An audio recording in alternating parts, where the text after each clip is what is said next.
14. E nós estamos estudando a doutrina do milênio.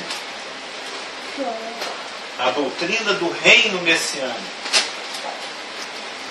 A doutrina que está amplamente ensinada nos mais diversos livros das Escrituras, eu diria na maioria deles, e que diz respeito à vindicação da autoridade e da soberania de Deus, o Criador, o Todo-Poderoso, que foi contestada pelo querubim de alta hierarquia, né, que atualmente se encontra numa condição de oposição a Deus.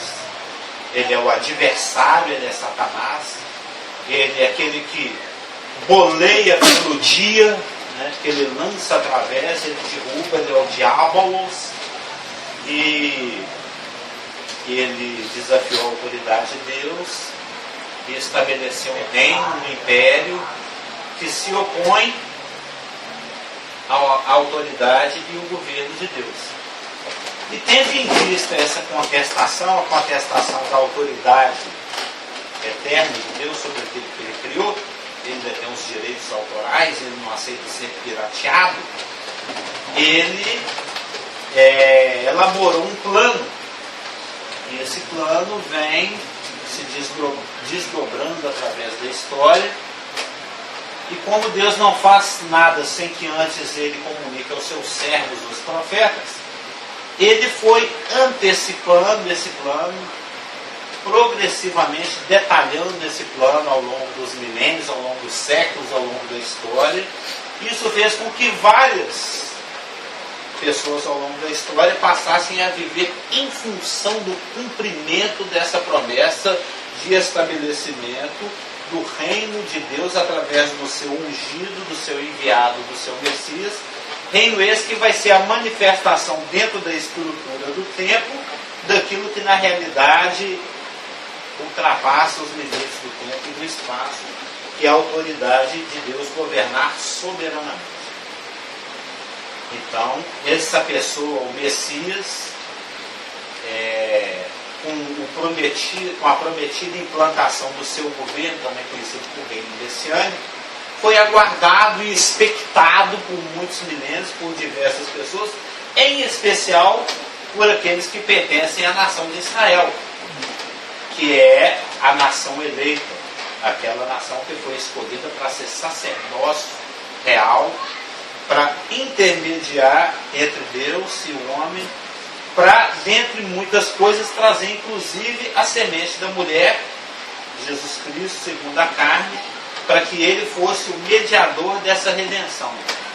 Israel, na realidade, a gente vai ver isso mais para frente, é como que uma pirâmide.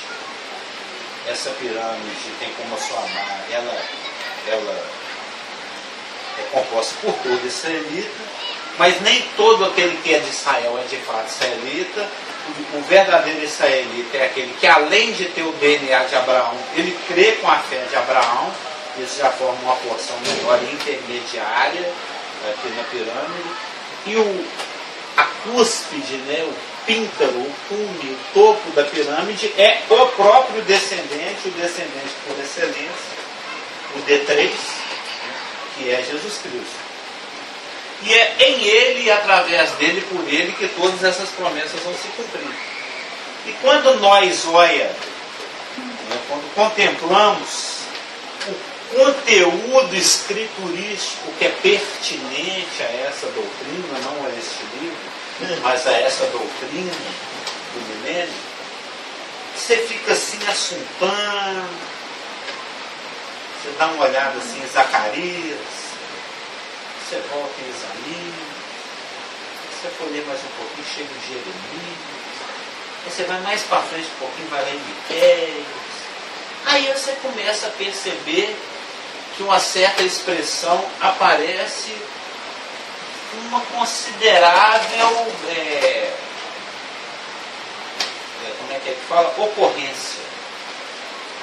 Uma característica, né, algo que faz parte do caráter desse Messias, que vai implantar esse governo, e desse governo que vai ser implantado por esse Messias, dentre tudo aquilo que se fala desse período, desse governo, desse governante, ele é o príncipe da paz, ele vai implantar um reino pacífico, a ursa, o boi, o lobo, né, a ferocidade não vai ser manifestada.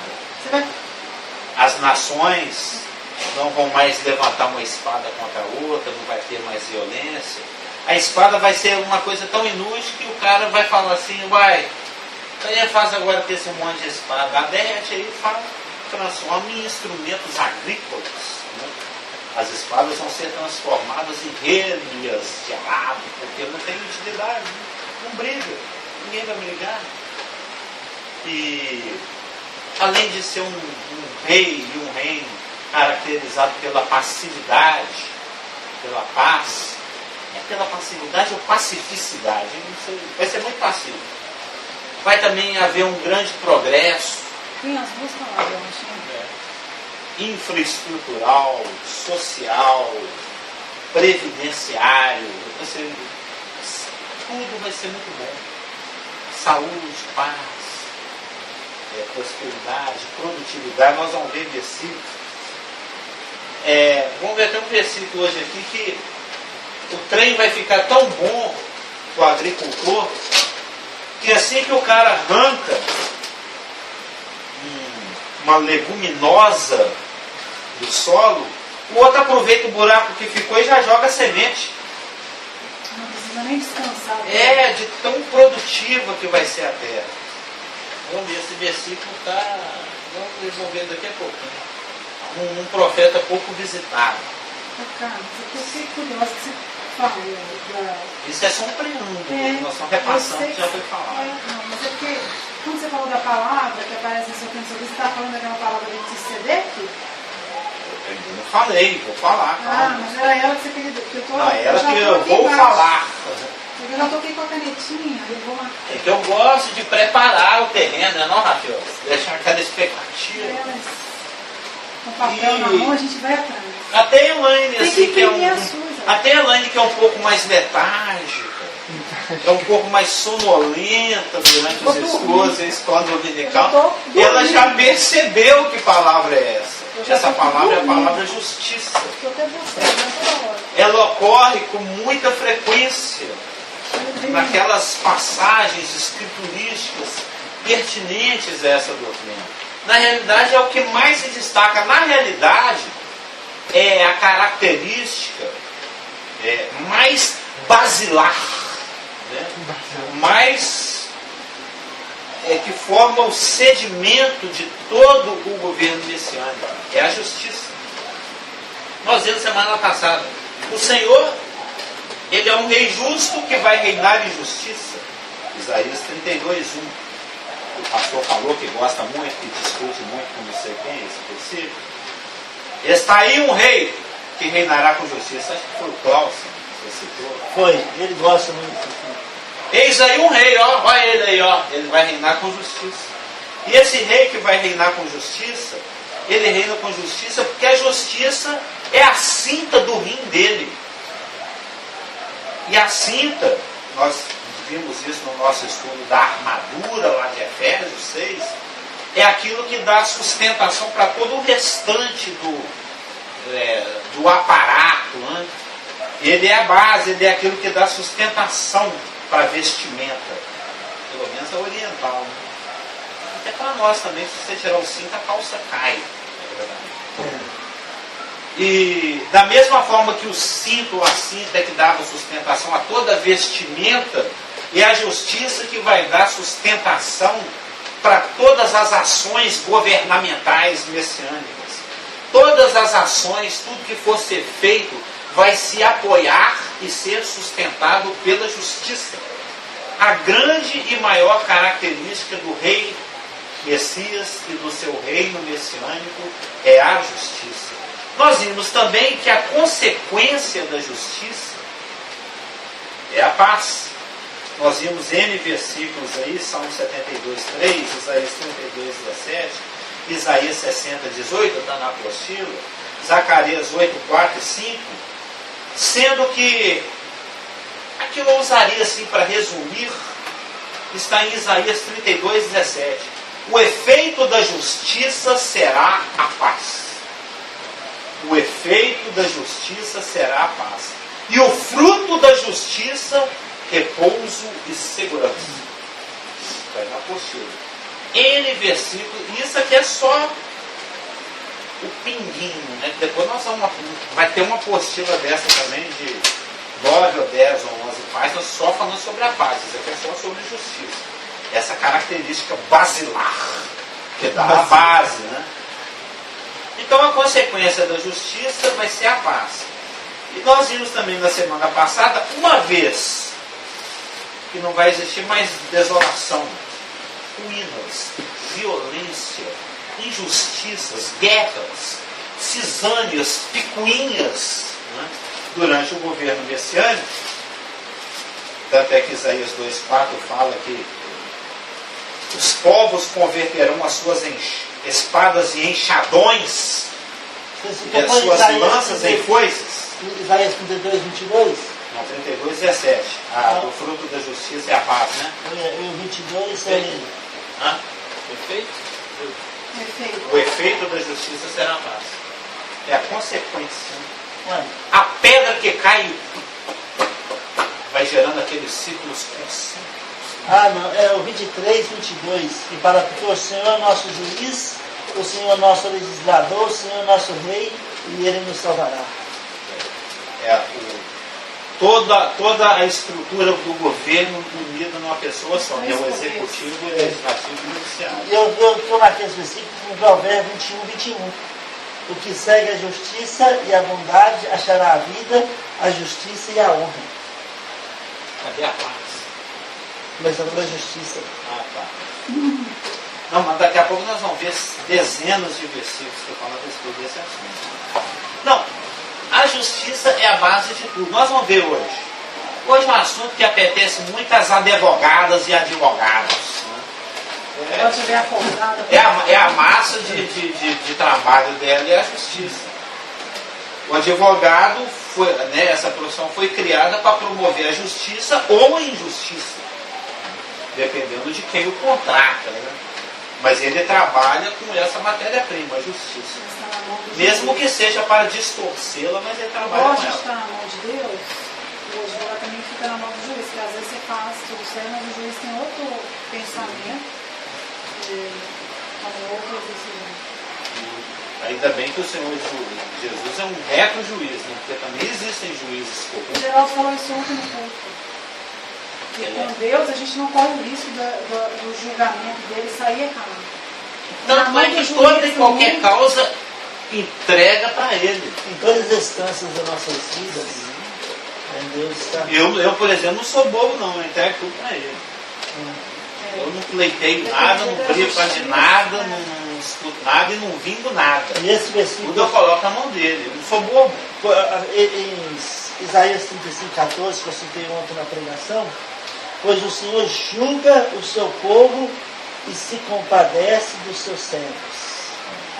Então, em cada instância da nossa vida, Deus está julgando e compadecendo. Nós vamos ver versículo aqui que fala que ele é inflexível na sua justiça, mas a misericórdia é que é a base do seu trono. Isso é bom demais. É um juiz bonzinho. A gente pode contar com essa flexibilidade. Nós vamos destrinchar eu estou pensando aqui, porque num caso, um problema bem que eu estou passando na justiça, que a questão do bonzinho para ele está sendo para outra pessoa. Do outro lado, está sendo bonzinho, está preocupado com o outro. Não, o outro não vai dar conta. Mas ele é imparcial. Então eu não posso nem falar que não é bonzinho, é que ele está puxando, né, para quem ele acha que precisa mais. Então, a consequência da justiça é a paz, e a consequência da paz é a prosperidade. Porque o dinheiro que se gasta com guerra vai ser investido em outras áreas. Infraestrutura, saúde, ações sociais, desenvolvimento. E a prosperidade vai ser exuberante, não somente porque vai sobrar dinheiro em caixa, que não vai ser gasto com guerra, também pelo fato de que a terra vai ser vai ser de uma produtividade exacerbada, exagerada, em função de duas coisas. Em função da ação direta de Deus, que vai intervir no aspecto hardwérico do planeta, na sua hidrografia, na sua topografia, na sua climatologia, ele vai mexer em tudo. Um dos exemplos, ou seja, lembra que lá no Éden, quando Adão pisou na bolota, maldita é a terra por sua causa. Mas, como o período messiânico é um período de resgate, é um período de subjugação daquilo que foi introduzido pela rebelião humana, que havia sido inoculada pela rebelião angélica, vai haver uma reversão dessas coisas. Tanto é que tem textos que falam que o último inimigo a ser vencido vai ser a morte. O período messiânico vai ser um período durante o qual o governo de Deus vai ser estabelecido para suplantar e para reverter os efeitos da queda e do pecado. Achei interessante. Então vai, por exemplo, os santos vão ao inferno. No inferno literal ou você está falando isso? Não, eles vão ao inferno literal para julgar. Pregar. Não, nós não. Ele fica aqui na terra. Não, é porque... Eu estou falando dos efeitos do pecado sobre o planeta. Sobre o planeta. É porque a condição de reverter não seria no caso, tipo, Satanás corrompeu o que era puro, a gente não vai purificar o que é corrompido. A gente, você fala, é a igreja? É o bem como um todo. Não, é Cristo. Aqui, por exemplo, tem um texto em Ezequiel 47 em que fala que do templo vai minar um rio, vai aflorar um rio. Esse rio ele vai escorregar pelo território palestino. Por exemplo, quando ele entrar em contato com o mar morto, o mar que era morto reviverá. Os desertos, nós vamos ver esses versículos que são áridos, ele vai se tornar como uma campina, como um jardim do Éden. Mas a maldição que cai sobre a terra, que ela está destinada a fogo no final de tudo, do milênio. Sim, lá no final do milênio. Mas durante o milênio a terra não vai ficar pegando fogo, não. Ela vai ficar bonita, linda, florida, frutífera. As romeiras dando cada romã do tamanho de uma melancia. Vai ser aquela coisa, eu estou falando de uma implementação da produtividade e da frutividade. Da mesma forma que o mal corrompeu, agora, numa outra visão, o bem vai beneficiar. Da mesma forma como Deus amaldiçoou, maldita é a terra por tua causa, no milênio Deus vai falar, bendita é a terra por causa de Cristo. Ele vai abençoar a terra, o planeta. E não porque a humanidade vai trazer o bem, mas sim por causa de Jesus Cristo, já efetuou o bem. Isso indiretamente, eu até coloquei aqui, mesmo porque a terra será cada vez mais produtiva durante o milênio, tanto pela ação direta de Deus, que a abençoará, eu citei que o Ezequiel o rio, depois nós vamos expandir esse assunto, como também pela ação indireta da acentuada diminuição da pecaminosidade humana. Pois a maldição a qual o mundo foi submetido quando Adão pecou, será progressivamente revertida, ainda que não completamente, porque isso vai acontecer no final do milênio. Lembra? Em Gênesis, maldita é a terra por tua causa, e em Romanos 8, de 19 a 22, fala que a terra fica assim, ai, não fica? Ela fica gemendo. Você lembra do... Até o nosso resgate. Você lembra do exemplo que o pastor Marcos deu na escola bíblica? Não, sobre esse... lembra, toda a natureza, toda a criação anseia Geme, fala que geme toda- e anseia.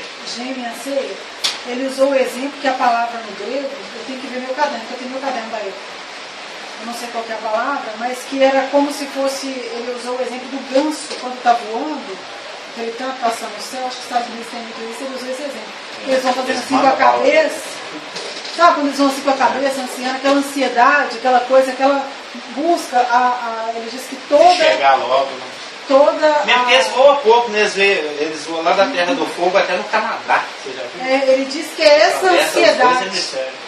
esse gemer, essa ansiedade, essa busca, doido para chegar, doido para acontecer, como se fosse aquele Mas ganso o que eu estou voando. querendo linkar Pra chegar nas ao- vossas mentes é, da mesma forma como a terra foi afetada pela queda do homem, porque o homem é o senhor da criação, porque Deus delegou isso a ele, domina sobre os peixes, as aves, os que rasteja, dá mão para tudo, ou seja, o homem foi colocado como coroa, como uma posição de senhorio, e nem que quando o homem caiu, a natureza, o planeta, tudo que está abaixo do homem, caiu junto.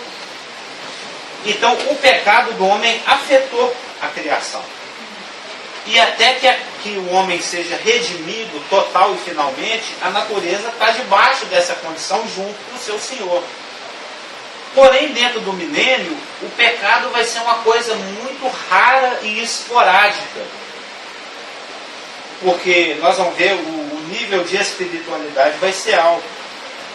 A excelência espiritual será inimaginável pela maciça presença do Espírito e do conhecimento do Senhor e dos seus conceitos que Ele revelará a todos. E a influência do satânico vai ser zero. Não, zero. Aí eu cito aqui 4 versículos só para dar um gostinho, depois nós vamos aprofundar nisso, que é Deuteronômio 36, que fala que Deus vai circuncidar o coração de Israel para o amar. Deuteronômio 36. Em Ezequiel 36, 26 e 27 fala que ele vai dar um novo coração e ele vai colocar o Espírito dele para que eles possam andar nos estatutos e guardar os juízos. Está lá em Ezequiel 36, 26 e 27. Em Joel 2, 28 e 29 fala que ele vai derramar o Espírito dele sobre toda a carne. E Abacuque 2,14 fala que a terra, o planeta, vai se encher do conhecimento do Senhor como as águas cobrem o mar. Então o homem vai ter tudo para não pecar. Ele vai ter todas as ferramentas para não pecar. A ausência de Satanás, mas ainda existe a natureza pecaminosa, mas que vai estar gigantescamente inibida na sua manifestação pela presença maciça e derramada do Espírito Santo e pelo conhecimento de Deus incutido e revelado no coração circuncidado de cada um. Então o cara, para pecar, ele vai ter que querer muito pecar, ele tem que ser muito rebelde.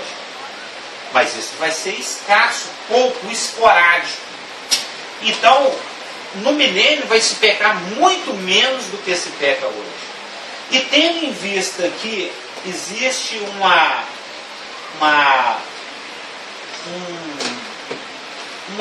uma diretamente ligação de proporcionalidade, né? Lembra do diretamente proporcional? Diametralmente. Não, é Diretamente proporcional.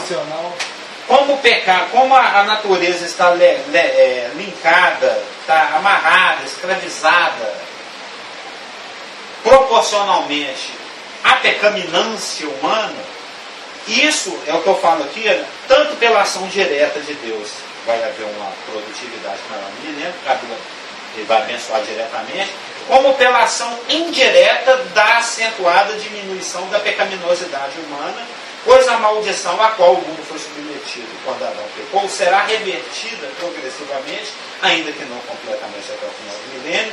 Tanto é que os desertos se tornarão utilizáveis. Isaías, isso aqui é só o preâmbulo 35. do que nós vamos ver mais para frente. Você teve lá em Isaías 35 também, foi o que você já citou. Se não me engano, foi ontem. Isaías, são versículos bonitos, isso eu até faço questão de olhar. Isaías 35, de 1 a 7. O deserto e a terra se alegrarão. O ermo exultará e florescerá como narciso. Isaías é tão bonito, ele é poeta. Florescerá abundantemente, jubilará de alegria e exultará, Deu-se-lhes a glória do Líbano, o esplendor do Carmelo e de Saron. Eles verão a glória do Senhor e o esplendor do nosso Deus. Aí, tarará, tchutchu, tarará, tchutchu. Vou lá no 7. A areia esbraseada se transformará em lagos, e a terra sedenta em mananciais de água. Onde outrora viviam os chacais, crescerá a erva com canas e juncos. Aqui, Ué, quando eu leio isso, eu fico pensando porque chacais é um bichinho ou é uma planta? Porque depois fala da planta. chacal é um mamífero da família dos lupíneos, que é considerado um animal imundo. É um cachorro do Uma mar. hiena. É uma hiena, um cachorro Não, do é mar. porque toda vez que eu vejo isso aqui, É da sinofamília, da qualquer família me dos lembra cachorros. uma coisa de Sim, bicho. qualquer coisa. Aí depois fala assim, eu acho estranho o contraste, né? Onde viver um chacais vai crescer a erva e a murta. Eu falei, será que Porque você tá querendo dizer que é o uma Isaías ele é muito poético e antitético. Ele pega símbolos bem ruins, bem negativos e contrasta com símbolos cheirosos e belos. Né? O Narciso, o Carmelo, o Saron. Mas nós vamos, mais para frente, daqui 1 ano e meio, nós vamos dar esses versículos todos. Desses nossos Então, próximos 3 anos e meio de estudo. Esse chacais aqui é tipo um cachorro do mar. Eu Uma acho que é um hiena, bicho menor. é um animal selvagem do mato lá. Depois você digita ali no Google imagem o chacal. Tinha um bandido chamado Carlos o Chacal. Lobo, hiena. Tá aí na família dos lobos, dos cachorros, da sinofamília. Ezequiel 36, de qualquer maneira é um animal imundo, é um animal negativo na Bíblia. Ezequiel. Ele fazendo um contraste como se fosse uma planta. Não. E Está contrastando uma coisa ruim com uma coisa boa. Porque ele é poético e antitético. Ezequiel 36, 34 e 35. Um texto lindérrimo também. Lavrar-se-á a terra deserta, em vez de estar desolada aos olhos de todos os que passam. Disse-á, né, os gringos que estiver passeando lá em Jerusalém, lá em Israel, lá em Berseba, lá nos desertos do sul, vai falar o seguinte, ó. Esta terra desolada ficou como o jardim do Éden. As cidades desertas, desoladas e em ruínas, estão fortificadas e habitadas. Isso nós vamos ver aqui, por enquanto é só aquela coisinha que a menina pega assim com uma pazinha, sorvete, te dá para provar. O que gosta que tem esse sorvete aí de chocomento? Aí a pessoa não pega Chocomento. um pazinho e te dá uma amostra para saber se você vai comprar ou não vai comprar. Cupuaçu, nunca comi cupuaçu. Aí né, pega uma pazinha, é só para provar. Depois nós vamos expandir isso tudo. E uma colheita será seguida por outra. Amós 9, 13 e 14. Já tem coisinha para editar aí, tem um 13 aí, eu na postura. Oséias, Joel, Amós. Daniel, Oséias, Joel, Amós.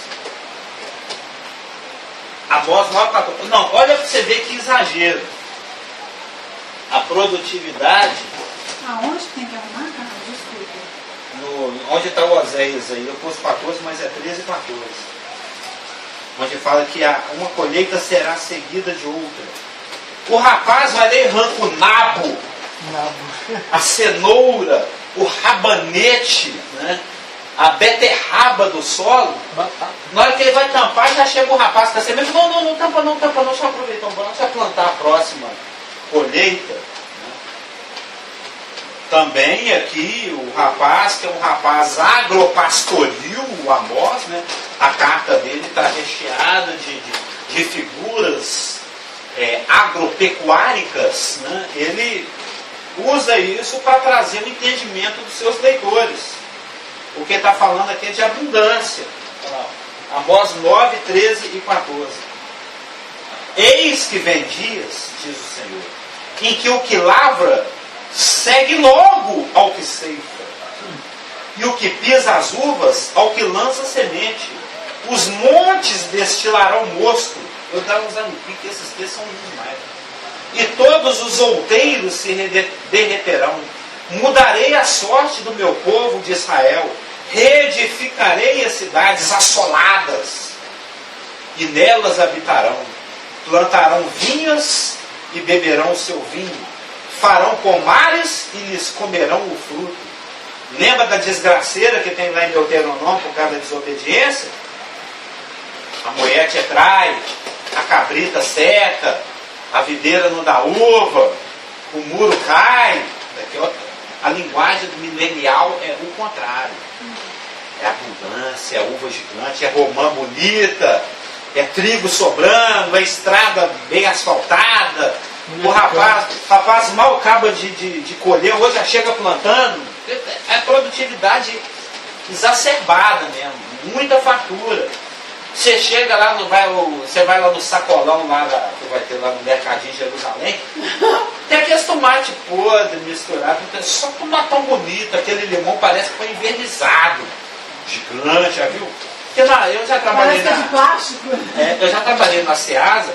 A Ceasa ela trabalha com 3 classes de mercadoria. A mercadoria mais barata, que vem nos sacolões assim lá das áreas mais habitadas por pessoas menos favorecidas economicamente.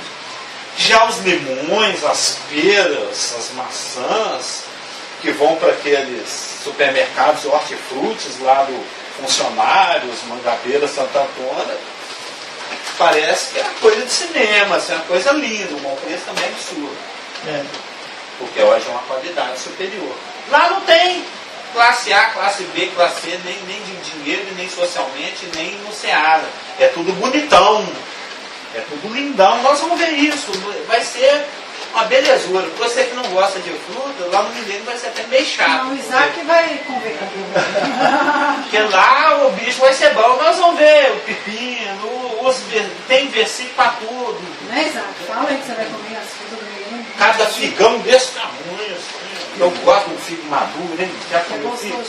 Na hora que você estribucha ele assim. Mas se você morder a sementinha, vai dando aquele crocante. Vai aquela crocância aqui, tem uma areinha lá dentro, assim. Já comeu figo maduro? E por aí vai. Então, uma coisa vai puxando a outra. Vocês viram, a justiça puxa a paz, que com a economia gera investimento, e vai investir em cima de algo que já está abençoado e produtivo. Então, vai ser bom demais, só. Eu não sei como é que vai ter gente que vai querer rebelar no Milênio. Porque tudo isso que eles reclamam nos rock, nos funk, nas músicas sertanejas, reclama do amor, reclama da dificuldade social. Outro dia estava esperando um ônibus, estava tocando lá um rapaz que já foi presidiário, assim, lá na favela, os carros desperdiçando água, os playboy. Como é que chama esse tipo de música aí? Facção Central? Essas músicas, os caras revoltados, né, falando, briga de classes e tal, não vai ter nada disso. Olha quanto boy, olha quanta mina. A música fala um trem assim, eu tava lá no ponto e tinha um rapaz lá, tava escutando essa música. Eu trem tem um batido até bonito. Uma mensagem é uma mensagem de revolta. Lá no Milênio o cara não vai ter por que protestar. Ele Vai não olhar, olha tem. quanto tomate. Olha que delícia. Água brotando da mina. Então, sendo que a justiça é algo que... A mina brotando da água, né? Sendo que a justiça é algo que vai ser aquela característica basilar, né, do reino messiânico, que traz como desdobramento várias outras coisas, vamos investigar então o significado, o que é justiça nas Escrituras. A gente está prometendo isso já tem meses. Né? A palavra do Antigo Testamento mais utilizada para a palavra justiça é Tzadik Tatamai Fra Ifra Tzadik Tatamai Fra Keres. Lembra? Tzadik, né? Tzadik, Tzedek, Tzedekah. Depois tem que colocar lá no Paulos. Paulos. Tem a gente que frequenta um site aí que ele pronuncia o grego e o hebraico. Aquela palavra que a gente está estudando lá, o Paulos, o Yud, ele ficou pondo um monte de vezes lá em casa, Paulo. E é Paulo. Não tem. Paulo. Se quiser pronunciar certinho o grego e o hebraico, tem o site lá que ensina a pronúncia. Mas tem variações de acordo com a flexibilidade, com a variação, com a conjugação. É de Tzedek. Tzedek de Sadik. De Melech. O rei justo. O Melquisedeque é o rei de justiça. Que etimologicamente significa linha reta. Linha reta. E no Novo Testamento, o equivalente ao de Sedeque hebraico é o Dikaossini, que significa igual, etimologicamente, que tem o sentido de o que é certo, moralmente falando, aquilo que é certo. Então, quando a gente fala que Deus é justo, vamos reunir o significado do hebraico com o do grego, nós estamos dizendo que ele sempre faz o que é moralmente correto, certo? E que, quando dizemos que Deus é justo, estamos dizendo que ele sempre faz o que é moralmente certo, o que deve ser feito, e que ele o faz de forma consistente, sem parcialidade, sem preconceito, sem desvios, em linha reta. Ele tem até uma gíria assim, né? Papo reto. O papo de Deus é reto. É uma coisa retilínea. E a palavra, aí vai, né? No Velho Testamento, a mesma palavra de Sedeque, que é traduzida por justiça, também é traduzida por fidelidade. Quando a gente fala que Deus é justo e fiel, você está falando que ele é Tsedeque e Tsedeque. Porque é a mesma palavra. O contexto é que vai determinar se você traduz por fidelidade ou se você traduz por justiça. Aí eu coloquei aqui um exemplo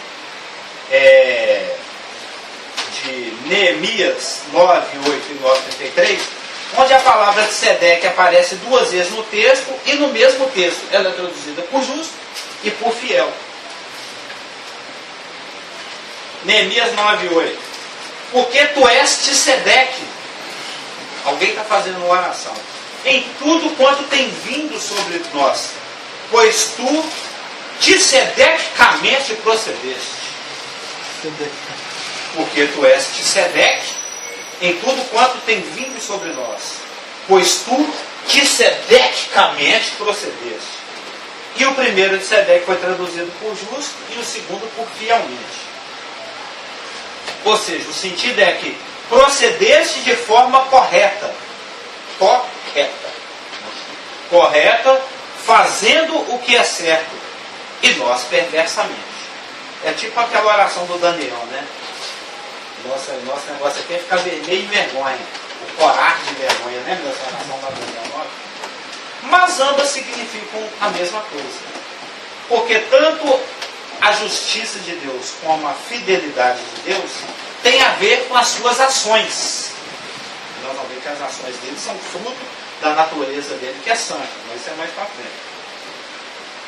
E as ações de Deus são sempre justas e certas. Elas estão de acordo com a sua justiça e a sua fidelidade. Então não existe contradição. Existe uma consistência no significado de ambos os conceitos, os quais traduzem a mesma e única palavra. É quase que sinônimo. A justiça, ou a fidelidade de Deus, é a expressão natural da sua santidade. Se ele é infinitamente puro, faltou colocar de onde veio esse versículo aqui também. Se não me engano é Abacuque. Tu és tão puro de olhos que não podes ver o mal e a opressão não podes contemplar. Se não me engano tem Abacuque. Eu acho que é Abacuque. Se ele é infinitamente puro, então ele deve combater todo o pecado o tempo todo, em todos os lugares. Porque senão ele fica inconsistente. Aquele de um jeito vai de outro, não pode ser. Ele não assombra, não tem variação. E que a oposição ao pecado deve ser demonstrada em seu tratamento com as suas criaturas. Quando lemos que Deus é justo, temos certeza. Por isso que é bom que Deus não muda, não é legal um Deus que não muda. Quando lemos que Deus é justo, podemos ter a certeza de que suas ações em direção a nós estarão em perfeito acordo com a sua natureza, que é santa, verdadeira e amorosa. Lemos os versículos ou citam os versículos? Deuteronômio 32, 4.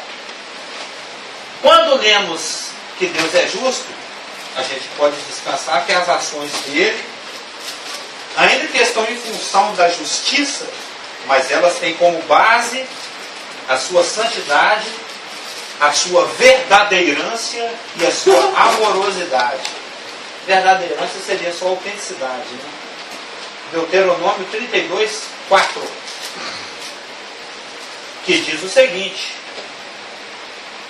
eis a rocha, suas obras são perfeitas, porque todos os seus caminhos são juízo. Deus é fidelidade e não há nele injustiça. É justo e reto. Viu? A natureza, o proceder dele está tudo misturado. O caráter dele, a natureza dele, as ações dele, todas tocam no mesmo tom. Lembra lá do Clausen batendo aquele U na orelha? Lembra? É tudo uníssono, é tudo afinadinho. Uma coisa não discorda da outra. Em Salmos 9, 8, isso nós estamos mostrando que quando Deus age em justiça, Ele também está agindo em amor, Ele está agindo em santidade, Ele está agindo em fidelidade. Uma coisa é consistente com a outra. Salmo 9, 8. Ele mesmo julga o mundo com justiça, administra os povos com retidão. É um outro conceito. 33, 5.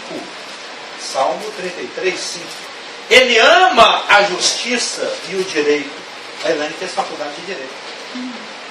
A terra está cheia da bondade do Senhor. Você começou a ficar boa. Porque se você tem uma demanda positiva, uma demanda negativa para acertar com Deus, é algo que você está pleiteando, ou é algo que você está paulando, você está sendo negligente, e Ele, porque ama seus filhos, que nós não somos bastardos, Ele vai ter que lidar com a nossa desobediência ou inoperância, Ele vai ter que agir, e Ele vai agir. Do mesmo jeito que Ele age com Israel, Ele age com a igreja, Ele age com o gentio, com justiça e retidão. Mas o legal é que a base disso aí, ou a vibrância disso aí, tem consonância com o seu caráter, que tem como uma das características a bondade. Nós vamos ver isso mais para frente. O mesmo trono que é de juízo é de misericórdia. Então, o homem, o ser humano, seja um judeu, um gentil, igreja, para chegar a se dar mal com Deus, ele tem que estar numa atitude muito dissonante. Ele tem que estar muito burro fora do tom. Tem que estar muito fora do ponto. Opcionalmente com o contraponto, né? Tem que estar forçando a barra. Você tem que forçar a barra. Israel forçou a barra com Deus milênios. A gente já viu isso em outros estudos. Israel, faço não. Aí manda mais um. Israel, faço não, sai daí. Vem pra cá. Israel, faço não. 200 anos depois, Israel, me ajuda isso. Volta pra cá. 500 anos depois, oi Israel. Olha isso.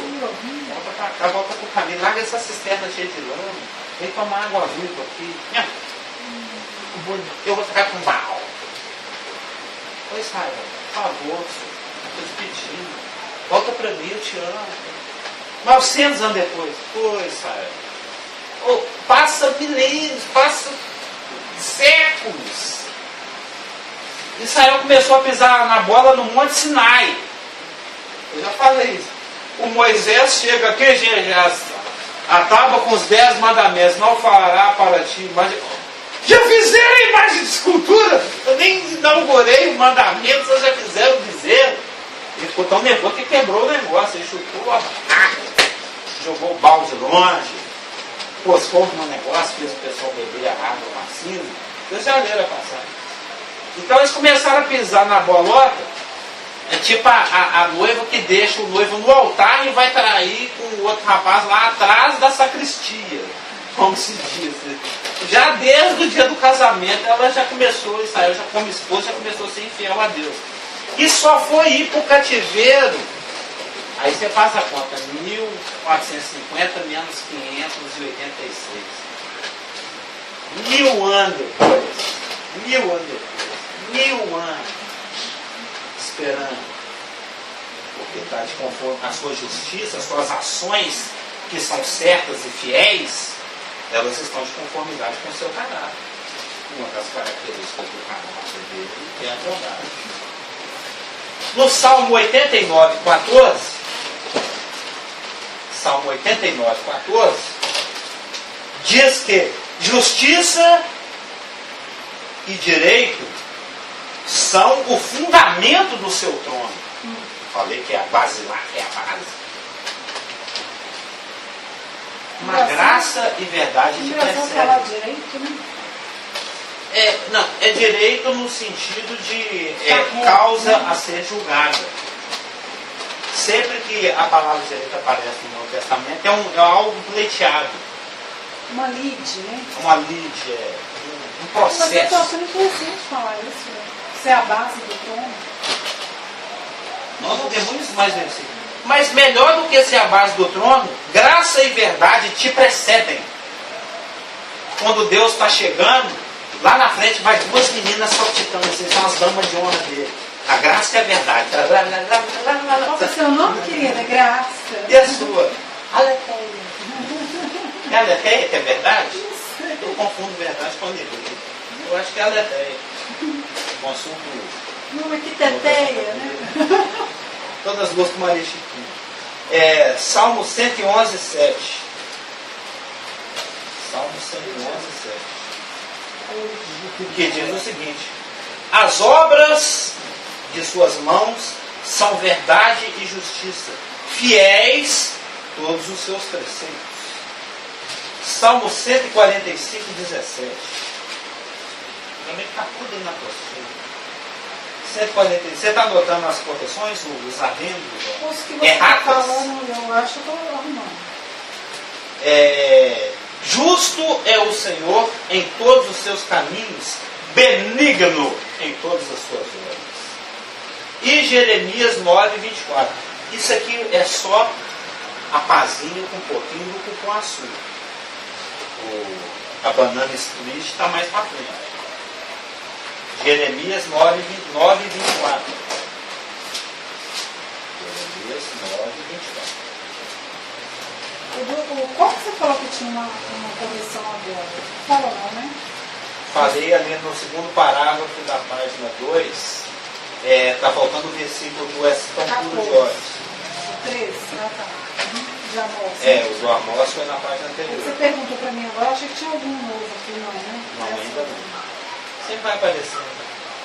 Jeremias 9, 24 diz o seguinte: mas o que se gloriar, glorie-se nisso, em me conhecer e saber que eu sou o Yahweh, é tudo com letra maiúscula ali, o Senhor Javé, e faço misericórdia, juízo e justiça na terra, porque destas coisas me agrado, diz o Senhor. Viu aí? Justiça, misericórdia, juízo e justiça. Uma coisa brincada com a outra.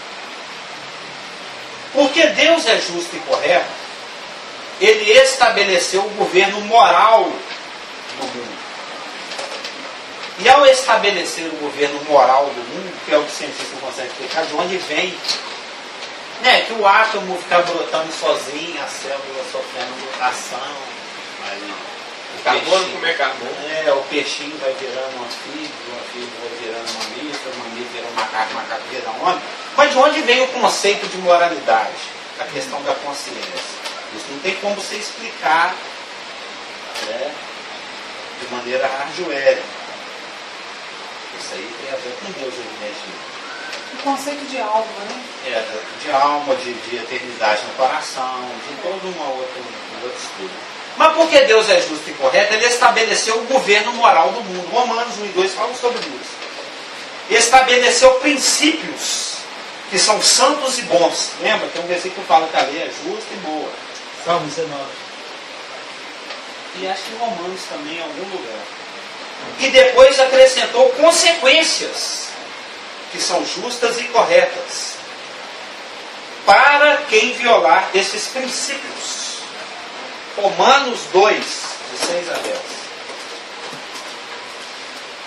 E isso eu estou falando positivamente e negativamente. É o princípio da semeadura. Se você semeia na carne, você colhe a corrupção. Se você semeia no Espírito, você colhe vida. Bem provável que a gente vai ver esse versículo. É o Gálatas 6, 7, 8. Antes, contudo, porém, no entanto, Romanos 2, 6 a 10. Que diz o seguinte: nós estamos falando do governo moral de Deus estabelecido, trazendo consequências. 2 de 6 a 10. Oi? Tem que pegar um antes. Não, porque antes vai falar de outro assunto. Porque Deus vai retribuir cada um segundo o seu procedimento. Vida eterna, isso aqui é geral. Isso aqui não tem a graça logística. Isso aqui eu estou falando da justiça logística, da moralidade logística, daquela coisa que ultrapassa dispensações e fronteiras. Judeu, gentil, igreja, o próprio texto fala que não tem acepção de pessoa. Isso aqui é universal. É o governo universal de Deus. Vida eterna aos que, perseverando em fazer o bem, procuram glória, honra e incorruptibilidade. Eu gosto dessa palavra. Mas ira e indignação aos facciosos, aos que dividem a coisa, que desobedecem à verdade e obedecem à injustiça. Tribulação e angústia virão sobre a alma de qualquer homem que faz o mal. Ao judeu primeiro e também ao grego. Tem uma diferença, né? O judeu primeiro e depois o grego. Porque as coisas boas vêm para o judeu primeiro, depois para o grego, mas as coisas ruins também. Glória, porém, e honra e paz a todo aquele que pratica o bem. Ao judeu primeiro e depois ao grego. E em Gálatas 6, 7, 8, Gálatas 6, 7, 8 é o princípio da semeadura, muito provavelmente, que diz o seguinte: não vos enganeis, de Deus não se zomba, pois aquilo que o homem semear, isso também ceifará. Porque o que semeia para a sua própria carne, da carne colherá corrupção. Mas o que semeia para o Espírito, do Espírito colherá vida eterna. E aí vem um versículo que outro dia eu, o Clício, eu e o Rafa, a gente queria ter acrescentado na sua pregação. E não nos cansemos de fazer o bem, porque a seu tempo ceifaremos, se não desfalecemos. Acho que foi uns 2 domingos atrás, você lembra? Eu não sei que eu estava conversando ou era contigo? Porque às vezes a gente fica ali de cochicho, né? A turma lá do fundão, fica ali no cochicho. Então, Deus é justo e correto, estabeleceu o governo moral e estabeleceu princípios. E esses princípios trazem consequências positivas e negativas. Além disso, ele é totalmente imparcial na administração do seu governo. Ele não condena inocentes ou deixa que os culpados fiquem impunes. Ezequiel 33, de 1 a 9. Nós estamos só, por enquanto, caracterizando o que é justiça. A justiça mor e máxima emana de Deus. Então vamos ver como é que é o perfil do Deus justo. Como é que ele age? Ele age de maneira reta. Mas que maneira reta é essa? Como é que é isso? Isso que nós estamos vendo. Ele não inocenta o culpado e nem acusa o inocente. Ezequiel 33, de 1 a 9. Isso a gente pode ter certeza. Deus é absolutamente imparcial na administração e no exercício da justiça. Isso ultrapassa todos os tipos de classificação que a gente inventa para Deus. As caixinhas que a gente cria, as conceituações, os antropomorfismos, as sistematizações teológicas. Ezequiel 33, de 1 a 9. o Atalaia. Lembra dessa rádio? Atalaia. 21 horas e 3 minutos. Veio a mim a palavra do Senhor dizendo, ele está falando com Ezequiel, ao 7 que vai precisar dar o... Estou olhando isso ali. Não estou olhando, não. Começou 7 certinho. Filho do homem, fala aos filhos de teu povo e dize-lhes, quando eu fizer vir a espada sobre a terra, e o povo da terra tomar um homem dos seus limites, e o constituir por seu atalaia, atalaia sabe o que é? Quando você servir exército, você vai saber o que é. Aquele rapaz que fica na guarita, lá no muro, olhando, vigiando. Esse aí é um revezamento, é uma escala.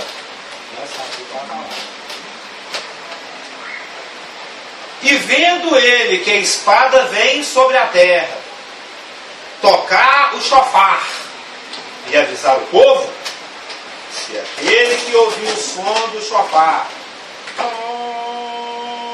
é o berrante, o som do berrante, não se der por avisado, pobrei na igreja. E vir a espada e o abater, o seu sangue será sobre a sua cabeça. Ele ouviu o som da trombeta e não se deu por avisado. O seu sangue será sobre ele. Mas o que se dá por avisado salvará a sua vida.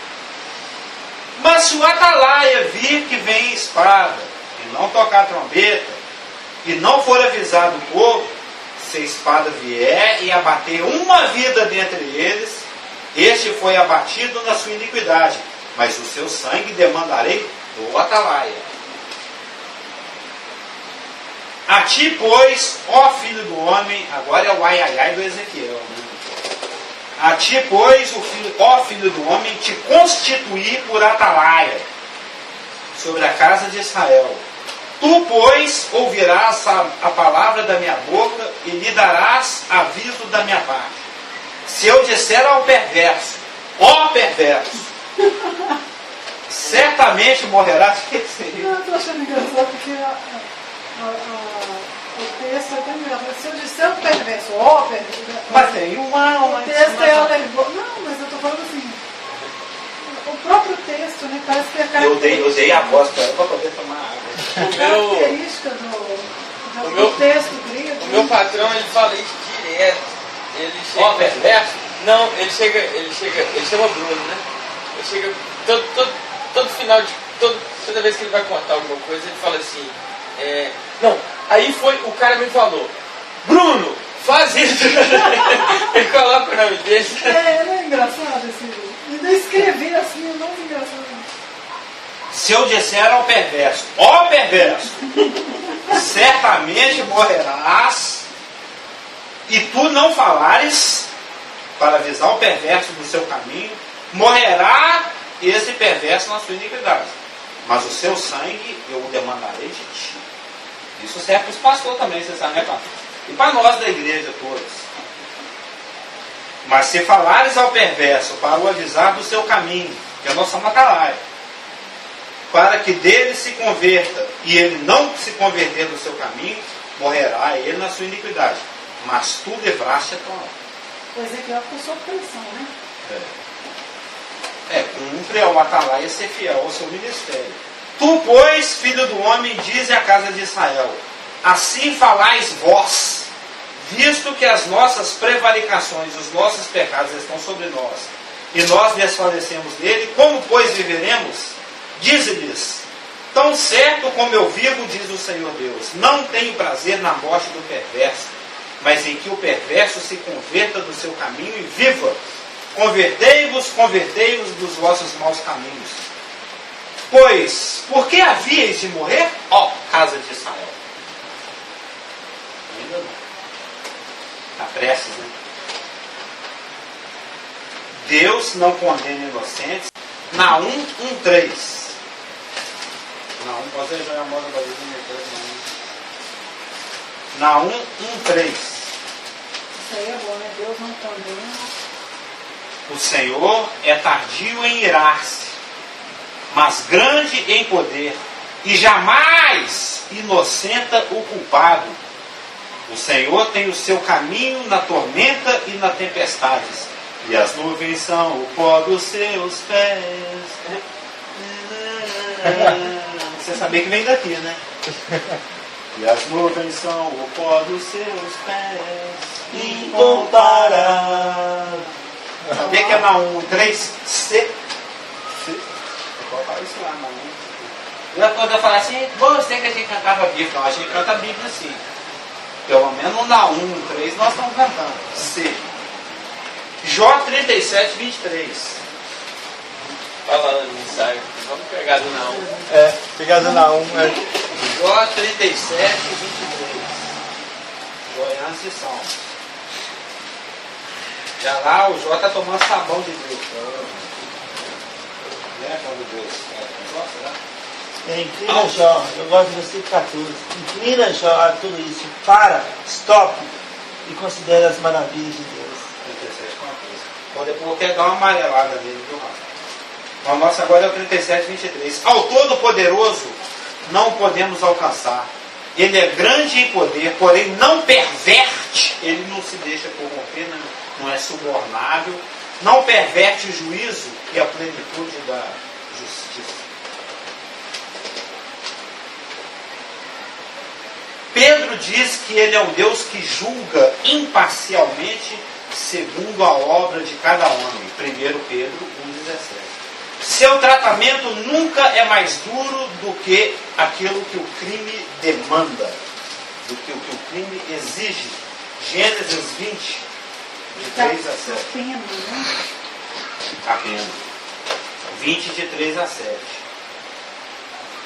Aqui é um caso interessante, porque o Abraão, com a sua esposa, que era formosíssima, foi peregrinar num lugar lá onde tinha um rei chamado Abimeleque. O Abraão, ele não contou que era a esposa dele.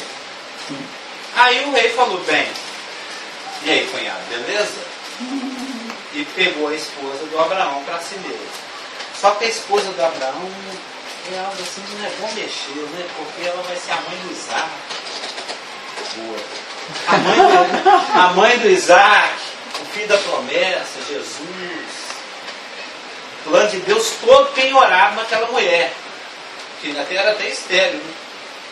Era estéril, não, ela tinha o costume, ela já estava na menopausa, né? Já tinha cessado o costume das mulheres. Vai mexer com a mulher do Abraão? Mas o rapaz não sabia que era a mulher do Abraão. Aí ele levou a mulher do Abraão para casa. Só que antes que as coisas acontecessem, Deus apareceu em sonho com Abimeleque. Falou, olha, se eu fosse você, eu não mexia com essa mulher aí, não. Eu estou falando aqui, assim. Gênesis 20, de 3 a 7. Agora é fácil marcar o 5 para Daniel. Deus, porém, partindo Abraão dali para a terra de Negueb, habitou entre Cádiz e Sul e morou em Gerar. Disse Abraão de Sara, sua mulher, ela é minha irmã. Assim, pois, Abimeleque, e aí, cunhado, o rei de Gerar, mandou buscá-la. Deus, porém, veio a Abimeleque em sonhos de noite e lhe disse, vai ser punido de morte por causa da mulher que tomaste, que ela tem marido. Ora, Abimeleque ainda não a havia possuído, por isso disse, Senhor, matarás até uma nação inocente? Não foi ele mesmo que me disse, é minha irmã? E ela também me disse, ele é meu irmão? Com sinceridade de coração e na minha inocência foi que eu fiz isso. Respondeu-lhe Deus em sonho. Bem sei que com sinceridade de coração fizeste isso. Por isso mesmo que eu estou aqui te impedindo. Daí ter impedido eu de pecares contra mim e não te permitir que a tocasses. Agora, pois, restitui a mulher a seu marido, pois ele é profeta e intercederá por ti e viverás. Se, porém, não lhe a restituir, sabe que certamente morrerás, tu e tudo que é teu. E ele levantou de madrugada correndo. O que é isso que você me aprontou? Levantou de madrugada correndo e foi resolver o problema. Mas isso ilustra muito bem a questão de que o tratamento dele é de acordo com aquilo que o crime exige que seja tratado. Se for uma coisa acentuada, grave, vem na sua proporcionalidade. Se for uma coisa leve, vem na sua proporcionalidade. Se é inocente, não vem. E se é alguém que vai pecar, mas vai pecar de bobeira, ele adverte. Ele ia pecar, ia trazer uma consequência terrível para o reino dele. Um exemplo da justiça, né? De tanto que ele é justo, né? Sim. Que ele não Uma justiça apoiada na bondade, porque conforme nós vemos em Ezequiel, ele não tem prazer na morte do ímpio. Mas olha interessante que Abraão justifica a questão no versículo 12. E não é a primeira vez, que ele já tinha feito isso com o faraó também. No versículo 12 ele fala que ela também é sua irmã. Olha lá o versículo 12. Mas na realidade, quando você faz um estudo, ele era meio irmão de Sara. Pois é, lá. Eles tinham o mesmo pai, mas não tinham a mesma mãe. Por outro lado, ela de fato é também minha irmã. É meia irmã. Filha de meu pai e não de minha mãe. E veio a ser minha mulher. Porque no Oriente, o meio-irmão e a meia-irmã não são considerados parentes. O irmão pode, por exemplo, se Amon tivesse pedido a mão de Tamar para Davi, Davi teria dado a mão de Tamar para ele. Eles podiam se casar, meio-irmãos poderiam se casar. Não pode ter saído do mesmo útero. Se for filho da mesma mulher, aí são irmãos. Mas se não saiu do mesmo útero, o pai é que é comum, apesar de serem meio-irmãos, não era pecado nas culturas antigas haver casamento entre meio-irmãos. Só é considerado irmão quem vem de um útero comum. Então Amon poderia ter casado com Tamar, não teria tido problema nenhum, só que conhece a história. Né? A justiça de Deus que vai gerar um assunto mais longo, que nós vamos ver na semana que vem. Mas nós vamos ver, aqui agora, esse assunto que começa aqui nesse parágrafo, ele vai 1, 2, 3, 4, 5, ele vai até o final da folha. Engraçado foi você olhando para o relógio.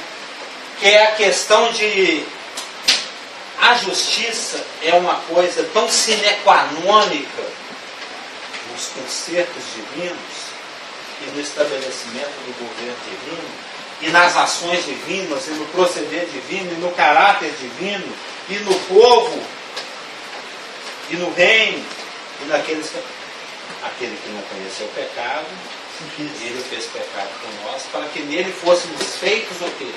Justiça de Deus. A justiça é algo que permeia tudo. Ela é basilar, ela é base de tudo, de tudo, de tudo, de tudo, de tudo. Tanto é aquela que teve que ter sido satisfeita para que ela pudesse dar uma bitoca na paz. Tá? Mas não é exceção. A justiça é a paz beijar. É uma coisa impossível, teologicamente falando, mas aconteceu. E nós vamos ver que o conceito da justiça foi trazido à baila, foi introduzido esse assunto muito precocemente nas Escrituras, que já lá no capítulo 18 de Gênesis, esse assunto justiça já apareceu. Por ocasião